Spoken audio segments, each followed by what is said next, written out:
குவைத்திலிருந்து சென்னை வந்த விமானத்தில் பயணித்தவர்களின் உடைமைகள் 5 நாள்களாகியும் வந்து சேரவில்லை என்று குற்றச்சாட்டு எழுந்துள்ளது.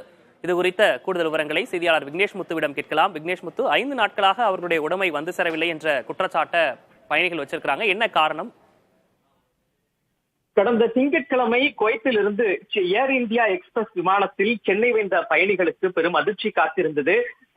குறிப்பாக பயணிகள் பத்திரமாக சென்னை வந்து தரையிறங்கிய நிலையில் அவர்களுடைய உடைமைகள் கிட்டத்தட்ட 100 பேருக்கு அதிகமான உடைமைகள் வந்து சென்னை கொண்டு வரப்படவில்லை. இதற்கான காரணம் பாதுகாப்பு நலன் கருதியும் அவர்களுடைய அந்த எடைகள், அவருடைய உடைமைகளின் எடைகள் அதிகமாக இருப்பதன் காரணமாக மாற்று விமானம் மூலம் உடனடியாக கொண்டு வர வேண்டும் என்ற தகவல் தெரிவிக்கப்பட்ட நிலையில 5 நாட்களாகியும் அவர்களுக்கு இன்னும் உடைமைகள் தரப்படவில்லை என்று பயணிகள் குற்றம் சாட்டியிருக்கிறார்கள்.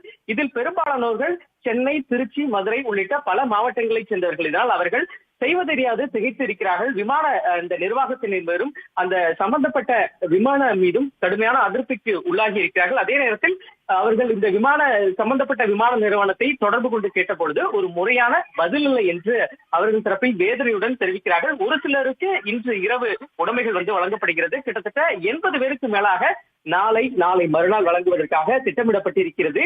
மிக முக்கியமாக பார்க்கும் பொழுது ஒரு பயணிக்கு அதிகபட்சமாக வெளிநாட்டில் இருந்து 250 கிலோ வரை அனுமதிக்கப்படுகிறது. ஆனால் 4 நாட்களாகியும் இவர்களுடைய அந்த உடைமைகள் வந்து சேராததால் பயணிகள் பாதிக்கப்பட்டு இருக்கிறார்கள். பல பேர் தங்களுடைய ஊர்களுக்கு திரும்பாமல் சென்னையில் இருக்கக்கூடிய உறவினர்கள் வீடுகள், அதே போல ஹோட்டல்களில் தங்கி தங்களுடைய உடைமைகளை வாங்கி செல்வதற்காக காத்திருக்கிறார்கள். பொங்கல் பண்டிகை ஒரு பக்கம் கொண்டாடப்படுகிற நிலையில் இவருடைய இந்த பிரச்சனைக்கு உடனடியாக சம்பந்தப்பட்ட விமான நிறுவனம் தீர்வு காண வேண்டும் என்று வேதனையுடன் கோரிக்கை வைக்கிறார்கள். விக்னேஷ், விவரங்களுக்கு நன்றி விக்னேஷ் முத்து.